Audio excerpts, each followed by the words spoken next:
En parlant de ça, vous avez vu là, ce qui est sorti récemment sur le Grand Prix de Las Vegas? Vas-y, balance. En gros, la Liberty qui se plaint que les coûts sont bien plus élevés qu'il l'avait imaginé de faire la. Bizarrement. J'ai trouvé il y Mais a un article qui est sorti hier sur Motorsport. Et en gros, ils disent entre l'inflation, le coût à Vegas, payer les gens et tout, c'est un bordel, qu'ils vont débourser bien plus que ce qu'ils ont espéré à la base. Et alors, donc, j'imagine que les billets vont aussi augmenter parce qu'il va falloir couvrir ça. alors, je suis désolé Alors, d'avoir à dire ça de personnes qui sont payées, qui travaillent pour le sport que j'aime depuis toujours, mais comment c'est possible d'être aussi con? alors Je te attends, rappelle mais qu'il y a parce Dominique que, Lee à la tête. J'ai aussi Vas-y. vu passer, et ça, c'est un truc de zinzin, que Liberty Media veut faire payer au Mais c'est ça restaurant. que Ah, j'allais c'est ça que je voulais payer? Ouais. Ah, ok. Liberty Media veut faire payer au restaurant, enfin, à tous les commerces qui vont avoir une vue sur la course des frais. Il y a 1500 $ par tête, c'est pas par établissement, c'est par tête, qui sont demandés par Liberty Media pour alors c'est restaurants, hôtels, casinos, réception, enfin voilà, tous les établissements qui peuvent recevoir du T'imagines public. que les mecs, ils ont rien demandé, quoi. Mais justement, C'est c'est pour ça que là, c'est en conflit juridique parce que C'est bâche comme système, là, vraiment. parce que les établissements, eux, disent bah les gars, nous on est là, on a toujours été là. Déjà, vous nous emmerdez à fermer le strip. Si en plus vous nous faites perdre des thunes, parce que forcément ces établissements-là vont perdre de l'argent parce que les gens vont pas pouvoir venir chez eux. Mais d'un autre côté, ils vont peut-être gagner en fréquentation parce que les gens vont venir chez eux pour voir la course. Donc ils essayent de s'y retrouver comme ils peuvent. Et du coup, Liberty Media dit non les gars, c'est 1500 € par tête. Donc, si tu as un établissement qui a une terrasse de 2 personnes, ben, c'est 3000 balles. Mais si tu as très peu, à Las Vegas, sont des terrasses de 2 personnes. Donc, si tu as une terrasse de 150, 200 personnes, ben, tu fais la multiplication, ça fait beaucoup plus. Et encore 200, voilà. Du coup, sous peine, si les établissements. Alors que Chira est tombé, visiblement. Ouais, excuse-moi, j'ai coupé son micro. Ouais. Je suis bien tombé, mon siège fait juste du bruit. Ouais, c'est la chaise qui est brillante. Et donc du coup, sous peine si les établissements refusent de obstruer la vue avec soit de la publicité, donc des bandeaux de pub qui seraient mis devant les terrasses, devant les vitrines, devant les vitres, devant devant tout ce que vous voulez, ou des projecteurs braqués sur les terrasses, etc., pour justement boucher la vue. Et il y aurait plusieurs idées comme ça qui seraient mises en place pour justement empêcher les gens qui qui auraient vu sur le circuit d'avoir justement vu sur le circuit, sauf si les établissements payent du coup la somme. J'imagine. C'est un truc de barge. Mais t'imagines la même chose à Monaco. Ouais, c'est ça. Mais oui. Imagine à Monaco, sur tous les immeubles, tu mets des banderoles de 100 mètres de haut qui vont du haut de l'immeuble jusqu'en bas pour boucher la vue des gens. C'est aberrant. Non, mais c'est un truc de barge. Les mecs, ils sont complètement débiles. Ils font ça par désespoir parce qu'ils ont vu que les coûts sont tellement élevés qu'ils essaient de gratter de l'argent de droite à gauche parce qu'il n'y a aucun autre circuit où ils font ça. Et puis il y a aussi le fait que les prix déjà de base sont aberrants à Vegas et que alors c'est peut-être pas le cas dans tous les hôtels, je pense que certains grands hôtels de Vegas seraient rigolons un peu pour voir les prix des packages à Vegas. Mais je pense qu'il y a certains hôtels et restaurants ou établissements qui seraient plus rentables.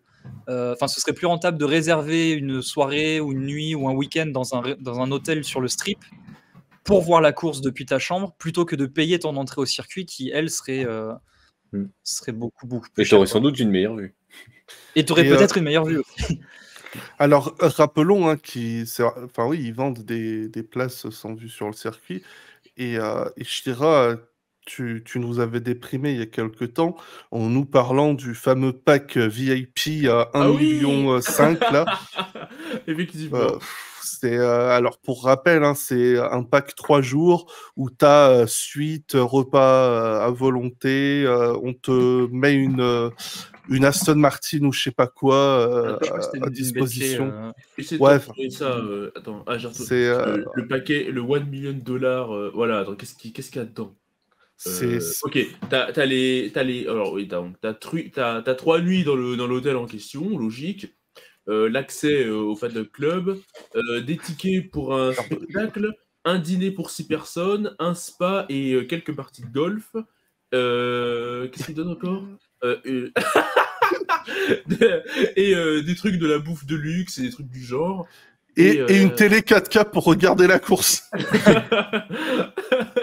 et c'est tout. Attends, c'est vraiment tout? Non, mais c'est une blague. Attends. Non, Bah, non, de mais toute façon, c'est... je sais pas si vous vous souvenez Ah des oui, prix, le des prix à concert Miami d'Adèle pour aussi. bouffer.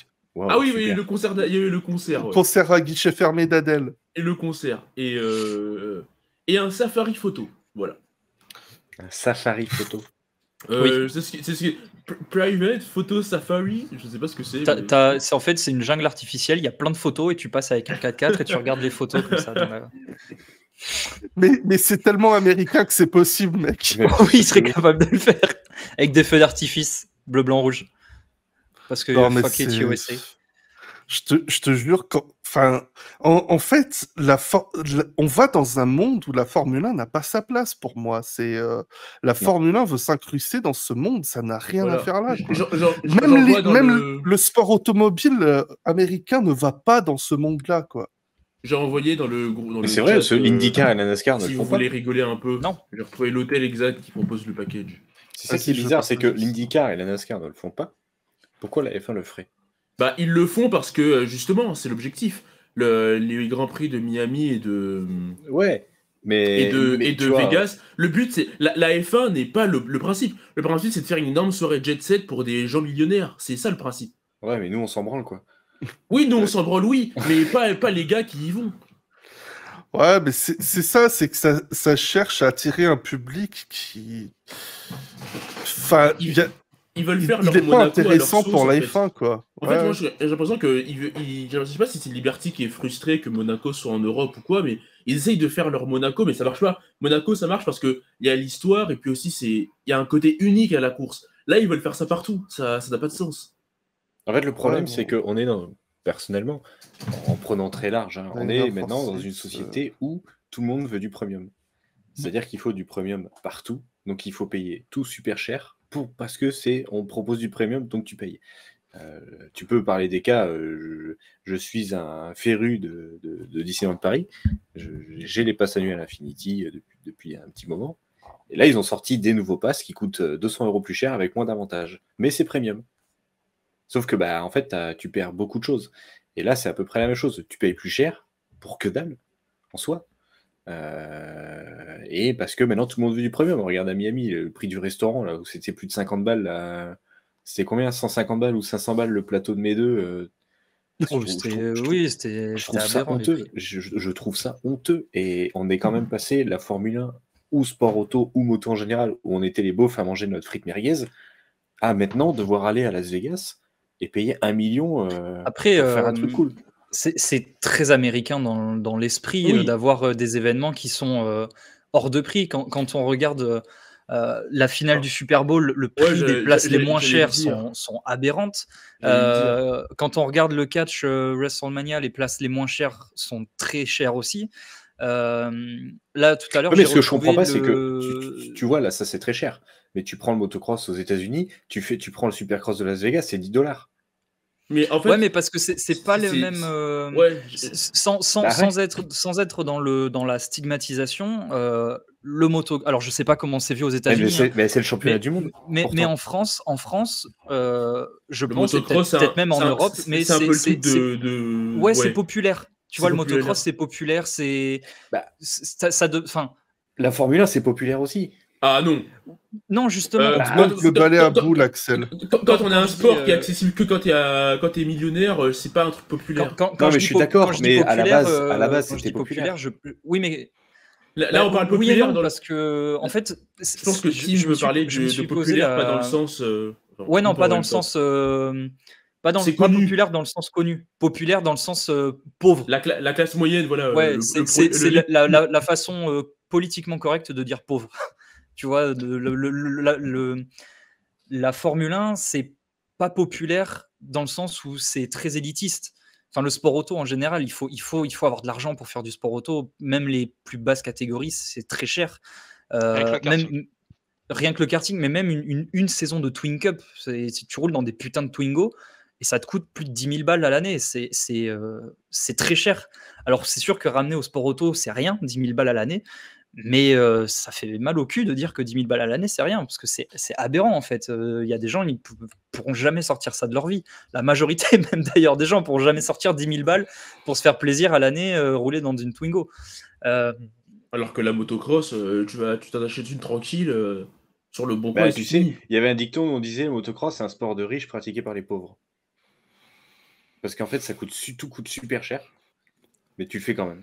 Mais moins que Oui, non, mais oui, c'est pas la même Oui, échelle. après, c'est Mais évident. Mais Moi, tout ça pour dire que moi, ça commence personnellement à me péter les couilles de voir du premium partout et que en fait, non, mais c'est vrai, même toi, je ne me vois pas dans ce délire-là, moi. Donc, je fais comment? Ah Fan ouais, de Formule 1, fan de MotoGP, fan de tout, ou maintenant, si tu veux voir un truc, c'est du premium. Tout le bah, monde il faut. augmente le prix des places. Je suis totalement d'accord avec toi, mais le problème c'est qu'ils le font parce que ça marche. Tu prends, il faut voir en fait nous on a la vision européenne du sport, je dirais.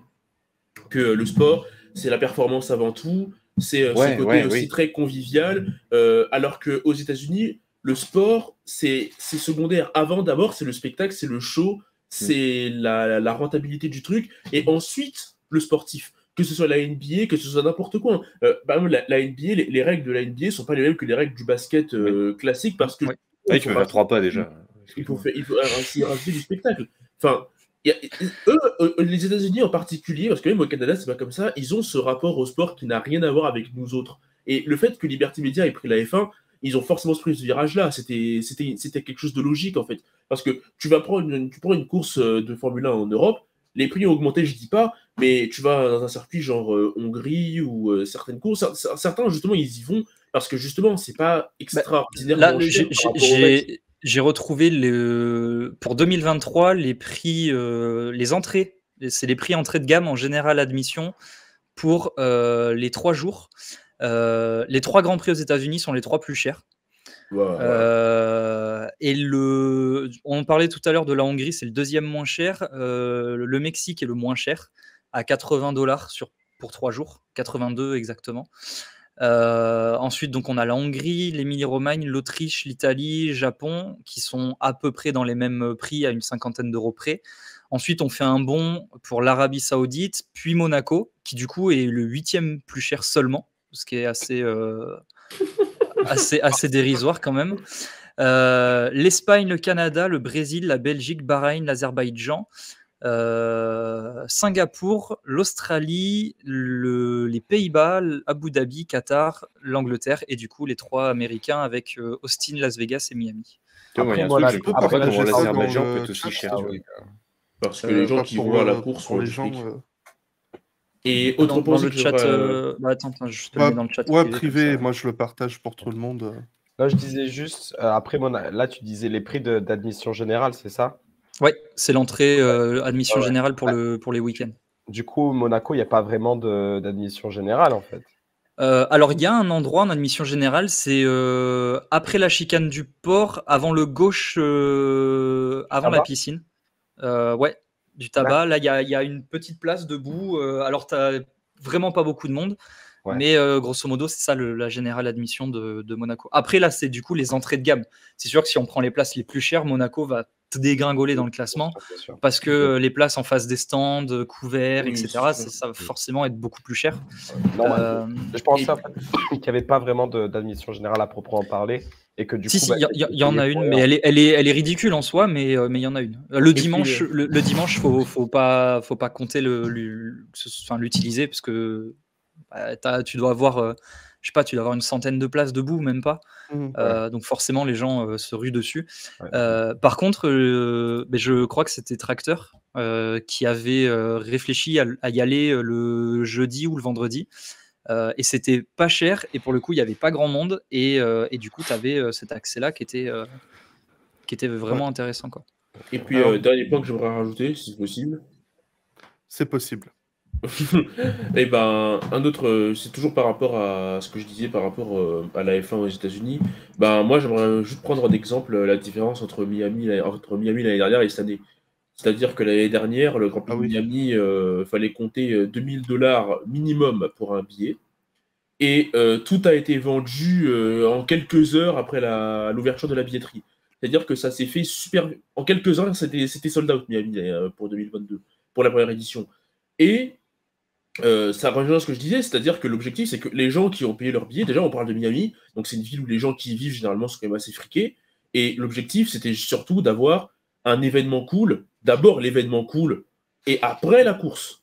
Maintenant qu'ils ont pu avoir cette expérience-là une fois, on n'a pas fidélisé des gens qui sont fans de sport automobile, on a juste voulu faire hacker le blé à des gens qui en ont. Et ça s'est du coup montré sur sur cette édition 2023 de Miami. Parce que là, du coup, je ne dis pas que ça a été un flop, mais ça a été relativement moins hype que ce qu'il y a eu l'année dernière. Parce que ils n'avaient pas baissé le prix des places. Si, jusqu'à la dernière semaine, il y avait du moins 60% sur le prix des billets parce qu'ils n'arrivaient pas à les vendre. Donc, juste en l'espace d'un an, il y a eu un tel changement sur la façon dont c'était vu. Après, c'est les Américains que c'est là-dessus, c'est comme ça qu'ils fonctionnent. Ils capitalisent un maximum d'argent au départ parce qu'il y a la nouveauté du produit, et ensuite on verra. Et s'il faut revendre plus tard, c'est comme ça qu'ils vont. Ils se basent sur du court terme en fait. Oui, c'est du très très court terme, hein, c'est comme ça que ça marche. En fait, il n'y a que Austin qui fait quelque chose d'à part en fait. Bah, Austin, c'est un peu le. Quand tu lis les Américains parler, c'est ça, hein, pour eux, Austin, c'est vraiment le Grand Prix pour le sport, les gens qui aiment le sport automobile, alors que Miami. Je lisais sur Reddit un gars qui disait c'est moins cher pour moi d'aller en Europe, de payer un hôtel, de prendre l'avion et de rentrer chez moi aux États-Unis que de payer un billet pour aller voir Miami. Donc, ça. C'est la en fait, l'Américain, au pire, il va au Canada ou au Mexique, quoi. Oui, voilà. Il va pas, si tu vas à Miami ou prochainement à Vegas, surtout que Vegas, t'as juste un seul stand, hein, ça a un seul virage. Le reste, c'est pour ça que les hôtels font des packages, parce que les gradins, ce seront les hôtels. Après Vegas, honnêtement, je suis vraiment pas serein. Dans quel sens? De sécurité ou Non, juste sur le point de vue de la hype et si le monde sera rendez-vous. Parce que là, oui, il y aura du monde, mais je ne vois vraiment pas, même Miami, enfin ces circuits-là, durer dans le temps. Je ne vois vraiment pas ça durer parce que en fait on s'en branle quoi. Oui. Il y a quelqu'un dans le chat qui disait que le prestige se faisait par rapport à la difficulté du circuit, pas au lieu dans lequel on se rendait. Tout à fait raison, hein. Monaco, c'est un truc prestigieux parce que c'est un circuit qui est super technique. Se qualifier aux avant-postes est super difficile. C'est aux accidents, etc. Alors que Miami, c'est de la merde, quoi. Bon, je suis désolé. C'est un parking bien. Ouais. Bon. Oui, Grégoire, pardon, qui disait que Spa-Francorchamps était devenu super cher, tout ça. Ouais, il y a deux choses. La première, c'est que la FOM a énormément élevé ses standards de qualité de paiement. Du coup, Spa a dû s'aligner. C'est d'ailleurs pour ça qu'ils sont un peu sur la sellette et qu'ils ont des petits contrats annuels plutôt que d'avoir des contrats sur 15 ans comme les autres. Et l'autre raison, c'est que Spa, depuis cette année, ils accueillent les sprints. Du coup, les prix ont un peu flambé aussi à cause de ça, je pense. Oui, parce que vous avez 2 courses, pas une, 2. Bon. C'est comme ça qu'ils ont augmenté les prix en MotoGP. C'est ça. On vous vend 2 courses, les gars, c'est plus cher.